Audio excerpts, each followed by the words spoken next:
ವೀಕ್ಷಕರೇ ನಮಸ್ತೆ, BN TV ಕನ್ನಡಗೆ ಸ್ವಾಗತ. ಚಿತ್ರರಂಗ ಬಹುತೇಕರ ಆಕರ್ಷಣೆಯ ಕ್ಷೇತ್ರ. ಇಲ್ಲಿ ಹಲವಾರು ಜನರು ಬೇರೆ ಬೇರೆ ಯಾವ್ಯಾವುದು ಕ್ಷೇತ್ರದಲ್ಲಿ ಕೆಲಸ ಮಾಡ್ತಿದ್ದವರೆಲ್ಲ ಚಿತ್ರರಂಗದಲ್ಲಿ ಹೆಸರು ಮಾಡಿದ್ದಾರೆ. ಬೇರೆ ಬೇರೆ ವಿಭಾಗಗಳಲ್ಲಿ ಕೆಲಸವನ್ನು ಕೂಡ ಮಾಡ್ತಿದ್ದಾರೆ. ಕೇವಲ ಸಿನಿಮಾವನ್ನೇ ಧ್ಯಾನ ಮಾಡುತ್ತಾ ಅನೇಕರು ತಮ್ಮದಲ್ಲದ ಕೆಲಸಕ್ಕೆ ಗುಡ್ ಬೈ ಹೇಳಿ ಇಲ್ಲಿಗೆ ಬಂದು ಗೆದ್ದ ಅನೇಕ ಉದಾಹರಣೆಗಳು ಕೂಡ ನಮ್ಮ ಕಣ್ಮುಂದೆಯೇ ಇವೆ. ಉದಾಹರಣೆಗೆ ಮಿನರಲ್ ವಾಟರ್ ಸಪ್ಲೈ ಕೆಲಸ ಮಾಡ್ತಿದ್ದ ರಿಷಬ್ ಶೆಟ್ಟಿ ಇಂದು ಕೇವಲ ಕನ್ನಡದ ಸ್ಟಾರ್ ಮಾತ್ರವಲ್ಲ, ಬದಲಿಗೆ ನ್ಯಾಷನಲ್ ಸ್ಟಾರ್ ಆಗಿ ಹೊರಹೊಮ್ಮಿದ್ದಾರೆ. ಟಾಯ್ಲೆಟ್ ಸಾಮಗ್ರಿಗಳ ವ್ಯಾಪಾರ ಮಾಡ್ತಿದ್ದ ವಿಜಯ್ ಸೇತುಪತಿ ಇವತ್ತು ಭಾರತದ ಅತ್ಯುತ್ತಮ ಕಲಾವಿದ ಎಂದು ಅನಿಸಿಕೊಂಡಿದ್ದಾರೆ. ಛಲ, ಶ್ರದ್ಧೆ ಮತ್ತು ನಿರಂತರ ಪರಿಶ್ರಮದಿಂದ ಲೈಟ್ ಬಾಯ್ ಆಗಿ ಕೆಲಸ ಮಾಡ್ತಿದ್ದ ದರ್ಶನ್ ಇವತ್ತು ಕನ್ನಡ ಚಿತ್ರರಂಗದ ಸೂಪರ್ ಸ್ಟಾರ್ ಆಗಿಬಿಟ್ಟಿದ್ದಾರೆ. ಆದರೆ ಇದನ್ನರಿಯದ ಕೆಲವರು ಚಿತ್ರರಂಗದಲ್ಲಿ ತಮಗೆ ಆದರ್ಶವಾಗಬೇಕಿದ್ದ ವ್ಯಕ್ತಿಗಳ ಬಗ್ಗೆಯೇ ಕೀಳಾಗಿ ಮಾತನಾಡ್ತಾರೆ. ಒಂದು ಸಿನಿಮಾ ಮಾಡಿದರೆ ಸಾಕು ತಮ್ಮನ್ನು ತಾವು ಸೂಪರ್ ಸ್ಟಾರ್ ಎಂದು ಅಂದುಕೊಂಡು ಭ್ರಮೆಯಲ್ಲಿ ತೇಲುವುದಲ್ಲದೆ ತಮ್ಮದೇ ಚಿತ್ರರಂಗದಲ್ಲಿ ಹೆಸರು ಮಾಡಿದವರ ಖ್ಯಾತ ಸ್ಟಾರ್ಗಳ ಸಾವನ್ನು ಬಯಸುತ್ತಾರೆ. ಈ ಮೂಲಕ ತಮ್ಮ ಕೀಳು ಮನಸ್ಥಿತಿಯ ಪ್ರದರ್ಶನವನ್ನು ಕೂಡ ಮಾಡ್ತಾರೆ. ಉದಾಹರಣೆಗೆ ಮಡೆನೂರು ಮನು.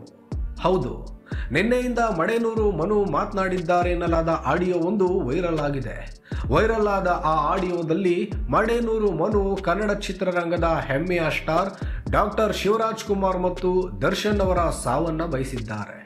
ಇಷ್ಟೇ ಅಲ್ಲ, ಕನ್ನಡ ಚಿತ್ರರಂಗದ ಆಕ್ಷನ್ ಪ್ರಿನ್ಸ್ ಧ್ರುವ ಸರ್ಜಾ ಕುರಿತು ಕೂಡ ತುಂಬಾನೇ ಕೀಳಾಗಿ ಮಾತನಾಡಿದ್ದಾರೆ. ಮಾತನಾಡಿರುವುದು ಮಡೆನೂರು ಮನು ಅವರೇನಾ ಎನ್ನುವ ಪ್ರಶ್ನೆಗೆ ಸದ್ಯ ಸ್ಪಷ್ಟ ಉತ್ತರ ಇಲ್ಲವಾದರೂ ಕೂಡ ಸೋಷಿಯಲ್ ಮೀಡಿಯಾದಲ್ಲಿ ಪೊಲೀಸರ ಕಸ್ಟಡಿಯಲ್ಲಿರುವ ಮಡೆನೂರು ಮನು ವಿರುದ್ಧ ವ್ಯಾಪಕವಾದ ಆಕ್ರೋಶ ವ್ಯಕ್ತವಾಗ್ತಾ ಇದೆ.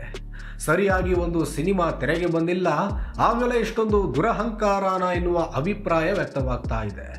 ಹಲವಾರು ಜನ ಮಡೆನೂರು ಮನು ಮನಸ್ಥಿತಿಯನ್ನ ಕಂಡು ಬೆಚ್ಚಿ ಬಿದ್ದಿದ್ದು ಆಗಿದ್ದೆಲ್ಲ ಒಳ್ಳೆಯದಕ್ಕೆ ಎಂದು ಕೂಡ ಮಾತನಾಡಿಕೊಳ್ತಿದ್ದಾರೆ. ಮಡೆನೂರು ಮನು ವಿರುದ್ಧ ಕಿಡಿಯನ್ನ ಕಾರ್ತಿದ್ದಾರೆ.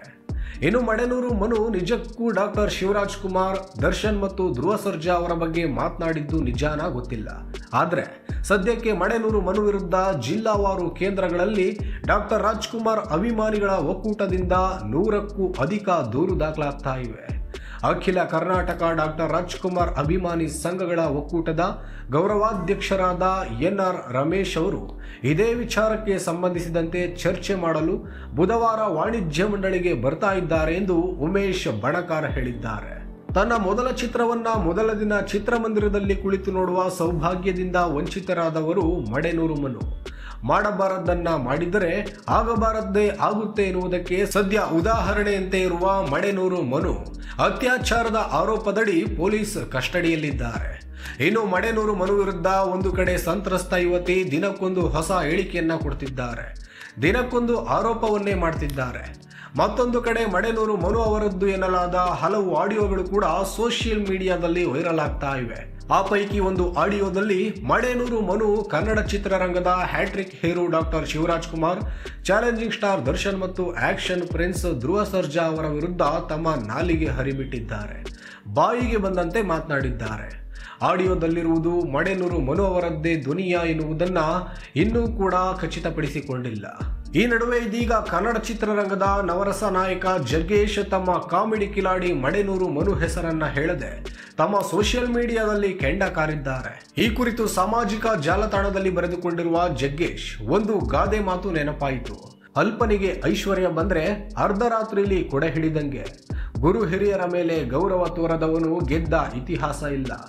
ಇಂದು ಇದ್ದದ್ದು ನಾಳೆ ಇರದು, ಅಹಂಕಾರ ಬಿಡಿ, ಅಂಬೆಗಾಲು ಇಡುತ್ತಿರುವ ಕೂಸುಗಳೇ, ಆಯುಷ್ಯ ಬರೆಯೋದು ಬ್ರಹ್ಮ, ಚಿಲ್ಲರೆ ಮನುಷ್ಯರಲ್ಲ.